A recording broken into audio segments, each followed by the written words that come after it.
Hello friends, അപ്പോൾ ഞാൻ ഇന്ന് ഇവിടെ ഡിസ്കസ് ചെയ്യാൻ പോകുന്ന സബ്ജക്റ്റ് ഒരു നാർസിസിസ്റ്റ് പേഴ്സൺ അവരുടെ പങ്കാളിയെ എങ്ങനെയാണ് ഉപേക്ഷിക്കുന്നത്, അല്ലെങ്കിൽ അയാളിൽ നിന്നും അയാൾ അറിയാതെ തന്നെ മൂവ് ഓൺ ആവുന്നത് എങ്ങനെയാണ്, അല്ലെങ്കിൽ അയാളെ വഞ്ചിക്കപ്പെടുന്നത് എങ്ങനെയാണ് അയാളുടെ പാർട്ട്ണറെ എന്നുള്ള വീഡിയോയുടെ പാർട്ട് 1 ഞാൻ ഇട്ടിട്ടുണ്ട്.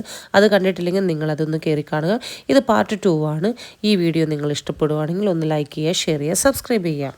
അടുത്തൊരു ലക്ഷണം എന്ന് പറഞ്ഞാൽ ഡീവാലുവേഷൻ ആണ്. അതായത് ഈ വ്യക്തി ഇത്രയും നാള് ഈ പാർട്ട്ണറെ വളരെയധികം ആ വ്യക്തിയുടെ എല്ലാ ഗുണങ്ങളും എല്ലാ നല്ല കാര്യങ്ങളും പൊക്കി പൊക്കി പൊക്കി പറഞ്ഞുകൊണ്ടിരുന്ന ആ വ്യക്തി, ഈ നാർസിസിസ്റ്റ് പേഴ്സൺ, പെട്ടെന്ന് തന്നെ ഈ പാർട്ട്ണറുടെ എല്ലാ കുറ്റങ്ങളും കുറവുകളും മാത്രം ഇങ്ങനെ കണ്ടു പിടിച്ച് അതിനെ കുറ്റം പറഞ്ഞ് എപ്പോഴും അതിനെ പറഞ്ഞ് ചൊല്ലി വേദനിപ്പിക്കുക.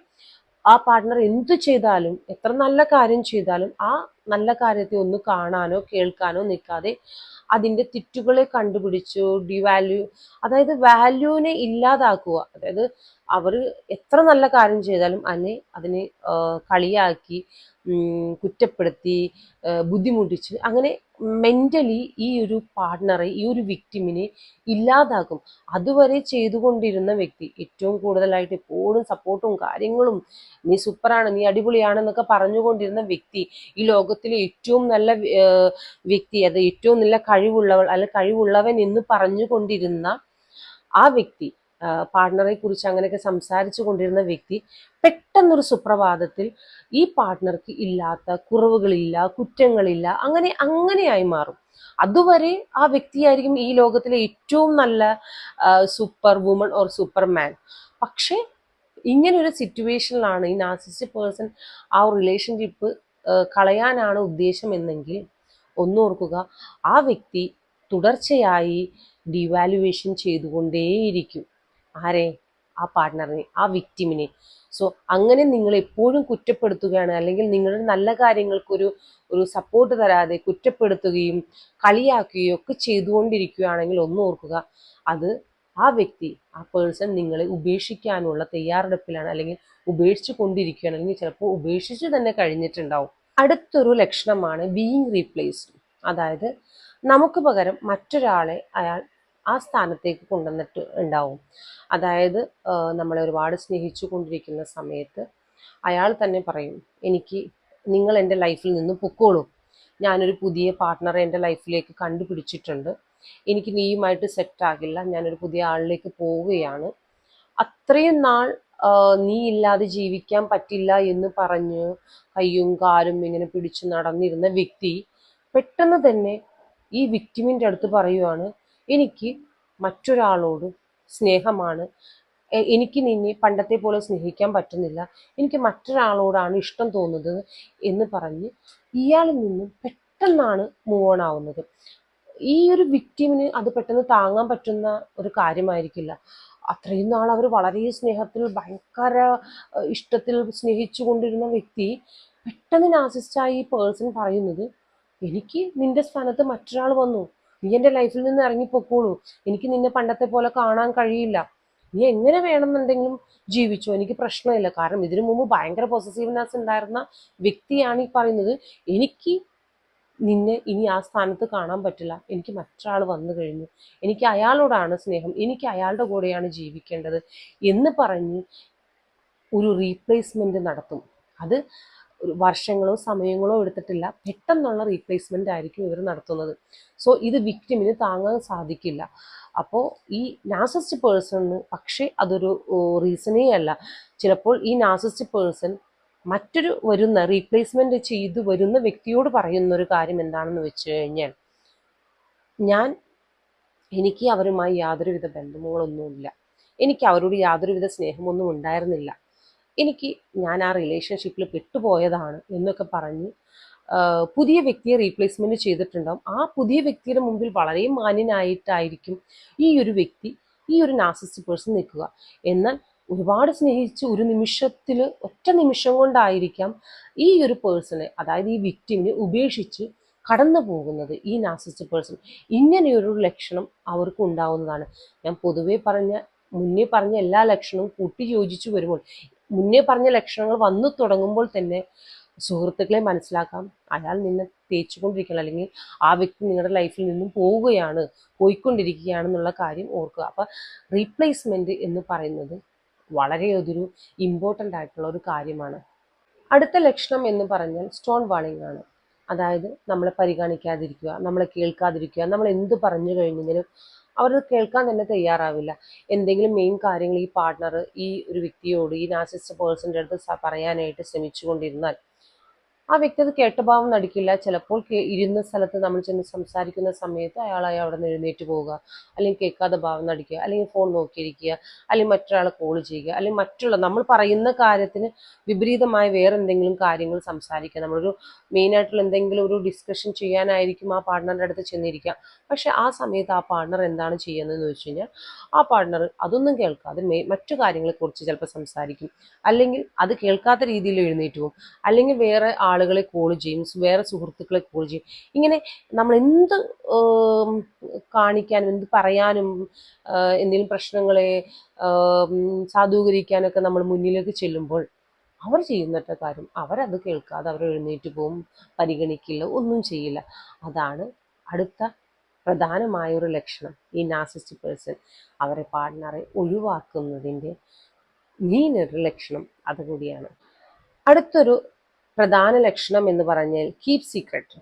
അതായത് ഈ രണ്ട് വ്യക്തികൾ തമ്മിൽ, അതായത് രണ്ട് കമിതാക്കളോ അല്ലെങ്കിൽ ഭാര്യ ഭർത്താക്കന്മാരോ മറ്റാരുമായിക്കോട്ടെ, ഈ രണ്ട് പേരും എപ്പോഴും നല്ല റിലേഷൻഷിപ്പ് ഇരിക്കുന്ന സമയത്ത് നല്ല രീതിയിൽ എല്ലാ കാര്യങ്ങളും തുറന്ന് സംസാരിക്കുകയും ചെയ്യുന്നുണ്ട്. എന്നാൽ ഈ ഒരു റിലേഷൻഷിപ്പിൽ നിന്നും ബ്രേക്കപ്പ് മീൻസ് ഈ നാർസിസിസ്റ്റ് പേഴ്സൺ ഈ പാർട്ട്ണറെ ഉപേക്ഷിച്ചു കൊണ്ടിരിക്കുന്ന സമയത്ത്, ഈ വിക്ടിമിനെ ഉപേക്ഷിക്കുന്ന സമയത്ത് എല്ലാ കാര്യങ്ങളും സീക്രട്ടായി സൂക്ഷിക്കും.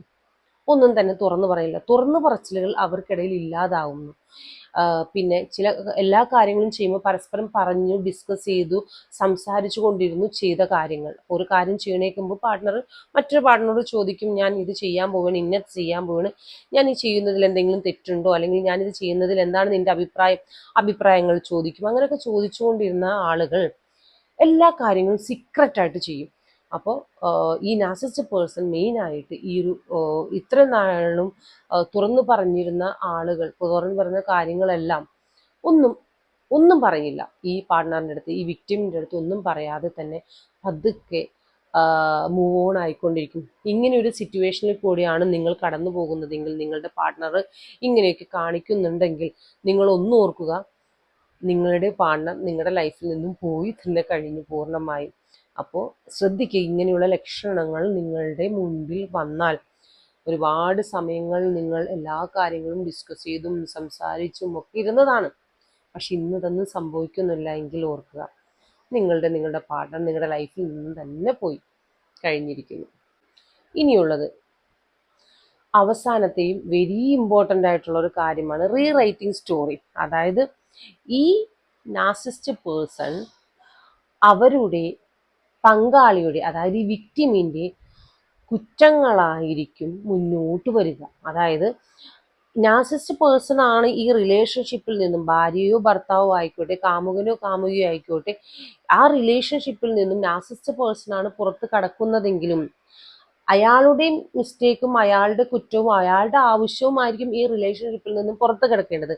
എങ്കിലും അയാൾ ആ വിക്ടിമിൻ്റെ തലയിലേക്കായിരിക്കും എല്ലാ പഴിയും ചാരുന്നത്. അവൾ കാരണമാണ്, അവൻ കാരണമാണ് ഞാൻ ഈ റിലേഷൻഷിപ്പിൽ നിന്നും പുറത്തു പോകുന്നത്, അവളാണ് ഇതിനെല്ലാം കാരണക്കാരി. അങ്ങനെ സമൂഹത്തിന് മുമ്പിൽ, അവരുടെ സുഹൃത്തുക്കളുടെ മുമ്പിൽ, അവരുടെ ബന്ധുക്കളുടെ മുമ്പിൽ, അങ്ങനെ എല്ലാവരുടെയും മുമ്പിൽ ആ വിക്ടിമായിരിക്കും അവിടെ തെറ്റുകാരി. എല്ലാവരും അത് വിശ്വസിക്കുകയും ചെയ്യും. കാരണം എന്താണ്, ഈ നാർസിസിസ്റ്റ് പേഴ്സൺ പുറമേ വളരെ ശാന്ത സ്വഭാവം കാണിക്കും മറ്റുള്ളവരുടെ അടുത്ത്. ഒരാൾക്കും അയാളുടെ റിയൽ സ്വഭാവം, റിയൽ വ്യക്തിത്വം കാണാനായിട്ട് സാധിക്കില്ല. ഈ നാർസിസിസ്റ്റ് പേഴ്സൺ ഭയങ്കര ശാന്ത സ്വഭാവമൊക്കെ ആയിരിക്കും മറ്റുള്ളവരോട് കാണിക്കുക, പുറമേ ഉള്ളവരോട്. റിയൽ സ്വഭാവം കാണിക്കുന്ന ഓൺലി വിക്ടിമിൻ്റെ അടുത്തായിരിക്കും, അതായത് അയാളുടെ പാർട്ട്ണറിൻ്റെ അടുത്തായിരിക്കും. സോ ഇയാൾ പറയുന്ന സ്റ്റോറികൾ, ഇയാളെ കാഴ്ചയിൽ വളരെ മാന്യനും കാഴ്ചയിൽ വളരെ പാവപ്പെട്ട ഒരു മനുഷ്യനുമായി അല്ലെങ്കിൽ മനുഷ്യ സ്ത്രീയുമായാണ് കാണുന്നതെങ്കിലും ഈ വ്യക്തി പറയുന്ന കാര്യമായിരിക്കും, സമൂഹത്തിനോട് പറയുന്ന കാര്യമായിരിക്കും എല്ലാവരും വിശ്വസിക്കുക. കാരണം ഈ വ്യക്തി അതുപോലെ മാന്യനായിട്ടാണ് വേഷം കെട്ടി നടക്കുന്നത്.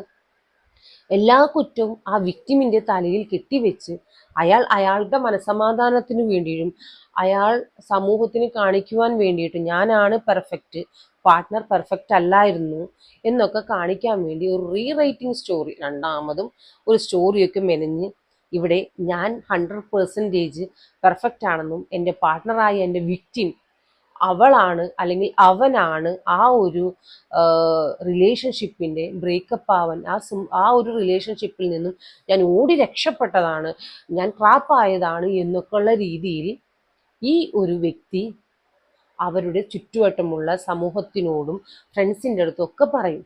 അപ്പോഴും അനുഭവിക്കുന്നത് ഈ വിക്ടിമായിരിക്കും, ഈ പാർട്ട്ണറായിരിക്കും. നാർസിസിസ്റ്റ് എപ്പോഴും വളരെ കൂളായിട്ടും സമൂഹത്തിന് മുന്നിൽ മാന്യനായി ഇപ്പോഴും എപ്പോഴും നടക്കും. അപ്പോൾ ഒന്ന് ശ്രദ്ധിക്കുക, ഒരു റിലേഷൻഷിപ്പ് എന്ന് പറഞ്ഞു കഴിഞ്ഞാൽ ഈക്വൽ റെസ്പെക്റ്റോട് കൂടിയിട്ടും ഈക്വൽ പരിഗണനയോട് കൂടിയിട്ടും മ്യൂച്വൽ അണ്ടർസ്റ്റാൻഡിങ്ങിൽ കൂടിയിട്ടാണ് പോകേണ്ടത്. പക്ഷേ ഈ നാർസിസിസ്റ്റ് പേഴ്സണെ തിരിച്ചറിയാനായിട്ട് എല്ലാവർക്കും സാധിക്കണമെന്നില്ല. അവർ ഏറ്റവും കൂടുതൽ ഞാൻ പറഞ്ഞല്ലോ, ഒരുപാട് പോയിന്റ്സുകൾ ഞാൻ എടുത്തു പറഞ്ഞു, എങ്കിലും അതൊരു ചുരുക്കി ഞാൻ നിങ്ങളോട് സംസാരിക്കുകയാണ്. ഒരു പൊസസീവ്നെസ് കൂടുതലുള്ളവരായിരിക്കും, ജലസി കൂടുതലുള്ളവരായിരിക്കും, പാർട്ട്ണറോട് അസൂയയും കാര്യങ്ങളും ഒക്കെ ഉണ്ടാകും.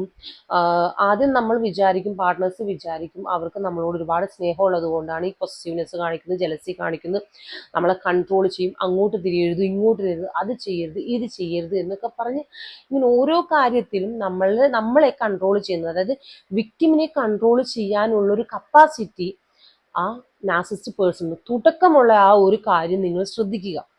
അതായത് ജലസി, പൊസസീവ്നെസ്, കൺട്രോളിങ് പവർ, ഈ 3 കാര്യങ്ങളും കൂടുതലായി തരികയും എന്നാൽ അയാളുടെ ഭാഗത്ത് കൂടിയുള്ള സന്തോഷങ്ങളൊക്കെ തേടി അയാൾക്ക് ഫ്രീഡം ഉണ്ടാകും, അയാൾ ആരും കൺട്രോൾ ചെയ്യില്ല, ആ വ്യക്തിയെ ഒരാളും ഒന്നും ചെയ്യാനായിട്ട്, അതായത് പൊസസീവ്നെസ്, ഈ വിക്ടിമിന് പൊസസീവ്നെസ് കാണിക്കാൻ പറ്റില്ല, ജലസി കാണിക്കാൻ പറ്റില്ല, കൺട്രോൾ ചെയ്യാൻ പറ്റില്ല, ഒന്നും ചെയ്യാൻ പറ്റില്ല. പക്ഷെ വിക്ടിനെ ഒരു മൂലയ്ക്ക് മാറ്റി നിർത്തിയിട്ട് ഈ ഒരു നാർസിസിസ്റ്റ് പേഴ്സൺ ഇങ്ങനെ ചെയ്തുകൊണ്ടേയിരിക്കും.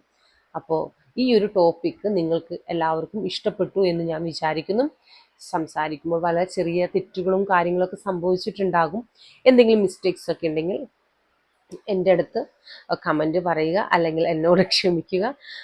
ഞാൻ തുടങ്ങി വരുന്ന ഒരു തുടക്കക്കാരിയാണ്. അതുകൊണ്ട് എന്തെങ്കിലും തെറ്റുകുറ്റങ്ങളൊക്കെ ഉണ്ടെങ്കിൽ എന്നോട് ക്ഷമിക്കുക. ഞാൻ ഇനി നന്നാക്കാൻ ശ്രമിക്കുക. എന്തെങ്കിലും വീഡിയോസിൽ എന്തെങ്കിലും അഭിപ്രായങ്ങളൊക്കെ ഉണ്ടെങ്കിൽ നിങ്ങൾ കമൻറ്റ് ചെയ്യുക. നിങ്ങളുടെ സപ്പോർട്ടാണ് എൻ്റെ ജീവിതത്തിൽ ഓരോ ചവിട്ടുപടികളും എന്ന് ഞാൻ വിശ്വസിക്കുന്നു. അപ്പോൾ ഈ വീഡിയോ എല്ലാവർക്കും ഇഷ്ടപ്പെട്ടു എന്ന് വിചാരിക്കുന്നു. അപ്പോൾ signing off, advocate Jasna. Thank you.